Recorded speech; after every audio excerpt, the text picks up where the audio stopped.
Welcome to the 17th episode of United Talk, ladies and gentlemen. We just finished up a game against QPR, and let's talk about that. Your thoughts, Annie? Hey guys, hey again. Well, a clinical and effective performance from United away from home. It's been rare this season, but I thought it was just what the doctor ordered today. We were very dangerous going forward, solid at the back. QPR, of course, woeful. Some of their shooting, especially, was absolutely terrible. But I thought you got to give credit to United before the match. We were talking last week of how this might be a difficult game because they're, of course, fighting to one relegation. They're Six-pointer. And they gave a difficult game to Man City when Man City was there, and they, of course, beaten Chelsea at Stamford Bridge. So, despite their troubles, they do pose a threat, and I thought we nullified that completely and two very well taken goals. The first one, especially, an absolute thunder strike from Rafael. Definitely, as you said, a clinical performance. I think got the job done. 3 points on the board. That's pretty much what was needed. And I think a little bit of a. I don't know about other people, but I was really surprised by Sir Alex Ferguson's selection. I mean, he fielded a strong side. Our first choice central defensive part. Our first choice back line, come to think of it, Rafael, Evra, Ferdinand, and Vidic, and up front as well, RVP starting. So that was, I think, a little bit of a mind bender for me. I didn't know what was going on, but I think it shows that Sir Alex was also a bit worried about how QPR are treating it as a six-pointer, as we spoke about earlier in a previous episode, and I think that he was thinking about that when he made that team selection. Yeah, I think you're right. I think Sir Alex, he sent out a message with his team lineup. He's not taking anything to chance this season. He's not taking anything lightly. Every match is important. We saw that in the Everton game before the Real Madrid game. He saw City's result and reacted instantly and put our best lineup forward to get the 3 points. And the team hasn't let him down. He's played his strongest side and we got a strong performance. I think we're going to be very happy with that. Yeah, definitely. I think with this result now, the onus is on City to beat Chelsea, which is a really tough game that they have tomorrow. So I think it adds an extra bit of pressure, which I think Ferguson was looking for when he figured that, we could possibly go 15 points clear by the end of this weekend, assuming City lose. And at that point, you'd have to say that we can, really focus on Europe. Hopefully we have still Europe to focus on for the second leg. But I think we're in a really good position now, and we just keep grinding out results, and we're just striding towards the title relentlessly. Definitely, yes. However, with Alex's team selection, a rather fearful thing happened with RVP. No word as to the extent of his injury so far, but it doesn't look so good. Well, he did continue for about 15 to 20 minutes even after the incident, but it seemed like he was not struggling. Playing 100%. I see absolutely no reason, considering the bench we had to risk him at that point. So, wise decision to take him off, and I hope that he can be fit for next week's game against Norwich, or barring that at least for the Real Madrid game, crucial game that, of course. Yeah, I think I'm looking at the Real Madrid game as well. I thought it was, I'll go ahead and say it was a bad decision to play him today. I think QPR not exactly the strongest team you'll be playing against this season, and I think to risk RVP in this kind of game was, I think, a bad move by Ferguson. However, I'm pretty sure he knows more than me when it comes to football, so I'll let him have that one. Well, I think it's like the point we discussed earlier. Sir Alex is not taking anything to chance, and obviously I think Rooney had a sinus problem midweek. He was down with the flu, so he wasn't fully fit as well. So, and Welbeck's been playing a lot recently. He played against Reading in the FA Cup as well after a terrific performance against Madrid. So Alex may be thinking RVP and Hernandez up front would give us a good option in attack. But you can't predict these things, and we just have to hope that he bounces back quickly. Definitely, I hope so as well. But let's talk about that first goal scored by none other than our rampaging right back, Rafael. What do you make of that? Well, QPR giving away the ball in the middle of the park, and Giggs bounces on it. Pass to RVP inside the right channel, and RVP showing a bit of clever footwork actually, which you normally do not associate with him. And he just crosses into the box. Cesar actually parried the ball a fair way out. But Rafael's come steaming in like a train and absolutely smashed it in with a great volley in the top corner. And, super strike. No matter who you're playing, that's going to be a goal every single day of every single week. Definitely, there's no way. Goal. There's no way to save that. That was some hit. And I think it just felt perfectly for him because the ball wasn't exactly rolling. It had a little bit of a bounce on it. Yeah. But I don't know if he timed his run or if he just swung his foot at it, but that was some hit. Julio Cesar. And all his goals, even the goal against Liverpool, for example, that he scored left footed, it was a great strike. So, Rafael, he's had a brilliant season, and, a lot of people criticizing him after the performance in Madrid, but let's be honest, this has been one of his best seasons so far, and if not the best, and he's really developed. Definitely, I think he's now our first choice right back, and I think an integral part of this United team.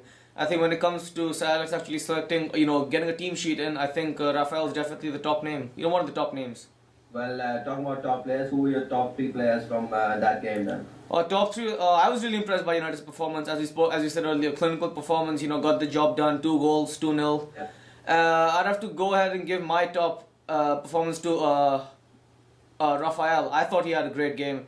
Yeah. More than just the goal, which I think was just a moment of pure brilliance. He was solid in defense. Getting up and down the pitch with relative ease. Yeah. And some super crossfield balls, I thought, especially the one that he set up for RVP, which Julio Cesar said. That would have been some goal had that gone in. That was an incredible pass. And it was just after he cleared off the line from the corner. Yeah, definitely. I think Rafael had a cracking game today. I think definitely man of the match for me. Yeah. For my second, I have to give it to Michael Carrick. I thought we've spoken about him so many times this on the show, and I think often understated leader of Manchester United on the pitch. I think his calming influence and his breaking up the attack, linking the midfield and defense are often just so much overlooked. But I think this season Michael Carrick has been fantastic, put another great shift in the middle of the park, especially when you consider that he had Ryan Giggs next to him. Now Giggs isn't exactly doesn't have the stamina as he had back in those days, to run around and harry opposition players off the ball, and I think Carrick did his job to perfection today. Yeah. And for my number 3, I had to give it to Ryan Giggs. Got on the score sheet yet again. The old man of the Premier League. Still getting it done. 39 years old. That's all I have to say. We have run out of superlatives for Giggs. Definitely, yes. There's nothing more that we can say that hasn't already been said. But let's go to your top 3, Annie. Well, I would have to agree with your choice of players, but I would. My actually top player for the match was Nani. I thought he was brilliant creating space. He was popping up all over the pitch. Now, when Nani plays badly, this is a bad thing because he's going walkabout, he's leaving his opposition fullback in space, and he's not doing anything with the ball. But when he's having a good day like today, he can be really threatening, and he was absolutely tormenting QPR with his movement. His decision making was fantastic. I think when Valencia came on, we saw the real difference between Nani playing well and how good he can be compared to Valencia. It was quite one-dimensional. And so I thought Nani's, with his performance against Everton and now again, Reading and now again against QPR, yes. He's really giving Sir Alex a selection problem ahead of the Madrid game, and fair play to him, he's grabbing his chances. For my second player, I have to give it to Rafael for all the reasons you mentioned.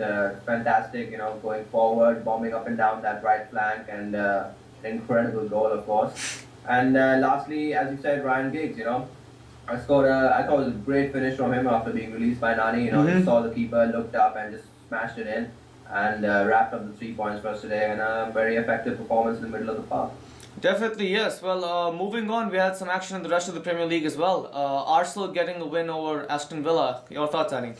Well, massive game for Arsenal. After disappointed midweek, a lot of fans calling for more, investment in the squad, and there's been a lot of grumbling at the Emirates recently, and understandably so. And it was absolutely crucial for them to get the 3 points. Villa at home, no disrespect to them, but this is the game Arsenal simply cannot afford to draw points in. Definitely. That chase for the 4th spot. So they had a bit of a scare, Cazorla scoring early, but then Wyman equalising the second half after 68 minutes. And again, poor defending by Arsenal, really. And poor goalkeeping as well, really weak shot allowed to go as a goal. And Arsenal then really had to dig deep, but credit to them, National Montreal swinging across in, and Cazorla buried it at the end. So crucial, massive 3 points for them, and now they'll be looking forward to continue this run because right now, realistically, fourth spot is what they have to be aiming for. Definitely, I think if you look at now, Arsenal are just 1 point behind Spurs for 4th place.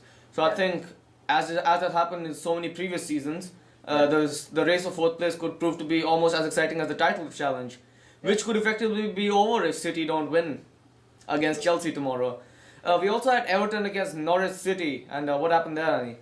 Well, Norwich with a very, very late winner. Grant Hall there scoring for them in the 90th minute. And I think Everton will be really disappointed. They've been sort of at a stop-start season, Everton. They started really well, which is rare. Really well. Everton usually really slow starters and perform really well in the second half of the season. Everyone was really excited at their prospects. Because for a change that started well, but in the last few weeks sort of dropped off. They've been suffering because Nikita Jelavic has had a really poor season. Yes, exactly. He's not been scoring, so they've been playing Anichebe, who's again hit and miss at times, and having basically relying on goals from midfield from Fellaini. And when he's not firing, Everton really struggling to break things down. They did take the lead in this match, but Norwich, all credit to them, very strong at Carrow Road, of course, and they finally managed to get the 3 points right at the end. Definitely, I think Norwich have not had a great season this time out, But I think they've done decently enough under Chris Houghton. I think they're in 14th place right now, if I'm not mistaken. And big wins against Arsenal, against Man United, and now against Everton as well. I think definitely giving teams a run for their money, and I think a bogey team for several clubs in the Premier League. True, true.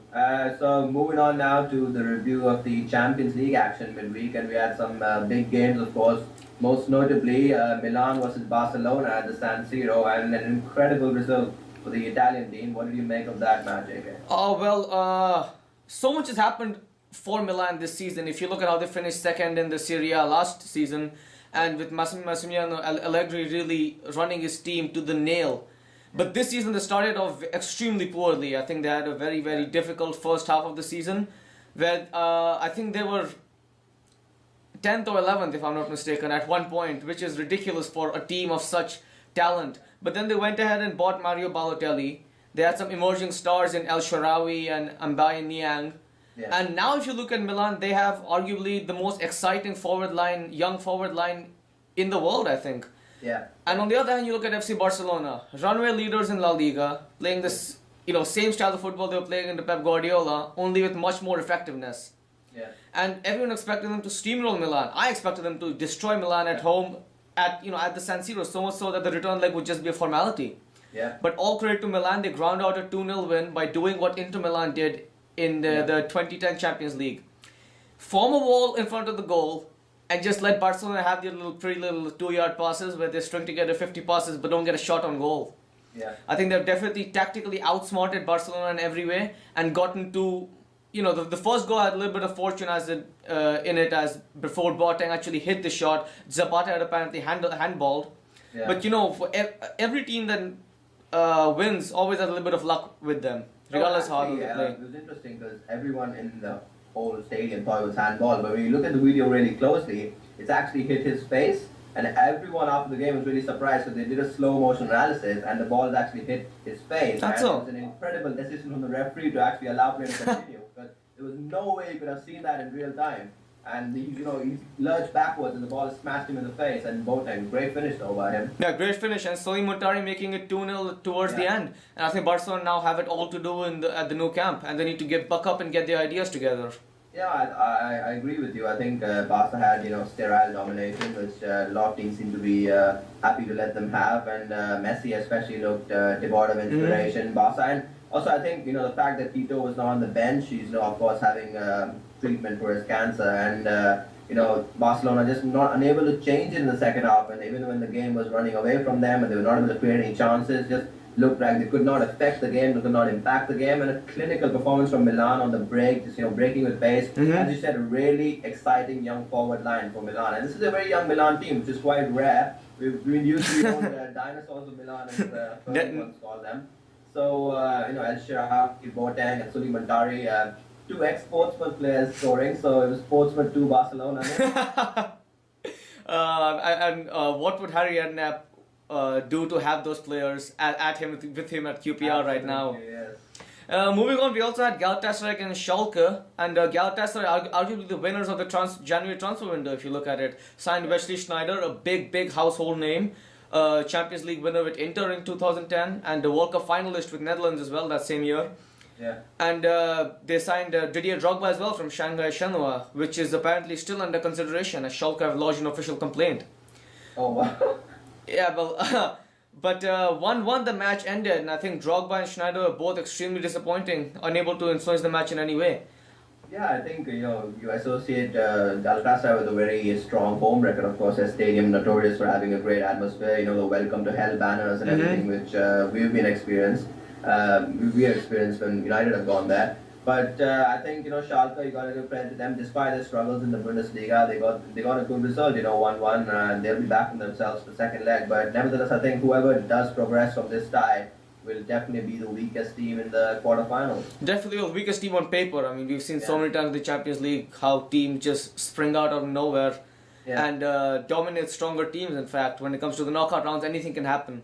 Yeah. And I think Burkas Yilmaz scoring the goal for Galatasaray, which means he's now the joint top scorer in the Champions League with 7 goals. Incredible. Incredible season actually. Some great statistics from his last, I think 20 starts. He scored more than those goals as well. So great performance by him. Yeah, great stuff. And I think if you look at big names now like Schneider and Drogba, but it's Yilmaz who's getting the job done. Yeah. And well, we've got a big, well, not a big game, but a pretty important game against Norwich coming up. And your predictions for the game, Annie? Well, I think Sir Alex is going to be ringing the changes. You know, we're playing at home, and of course, this is the match before the Real Madrid second leg at Old Trafford. Mm-hmm. So I think we can fairly expect a change United team from the one that played today. But nevertheless, it's important that we, you know, keep our foot on the pedal and keep pressing forward wins. And I would expect nothing less than 3 points at home against Norwich. Definitely, I think you're right about how Salas will probably make changes, especially with the Madrid game coming up. And I think he'll probably play a second string side, or he might even recall some youngsters for the team. Yeah. But Norwich have been woeful away from home, and Man United have been brilliant at home. Plus, if City lose tomorrow, then United will be 15 points clear, which is Absolutely, a pretty difficult gap to close. So I'm going to go ahead and say a home win, probably 2-0. I'd have to go for 2-0. Indeed. I was just, you know, the earlier incident about, we're discussing Burak Yilmaz, and the stats I was thinking about, he's got 60 strikes in his last 70 games, which is absolutely 60 fantastic. goals. Yep. That's 60 incredible. strikes in his last 70 games, which makes me wonder why they decided to sign Didier Drogba. I think it was more of a PR thing more than anything, Yeah. you know, getting a Champions League win out there. But Burak Yilmaz, I mean, that's some statistic. Yeah. I think he'll be And lastly, guys, just a bit of promotion. As usual, please follow us on Twitter, United Talk 19, and we're promoting a lot on Facebook as well. Please like our page, United Talk. Keep watching the videos and get involved using the comments. Thank you. See you guys.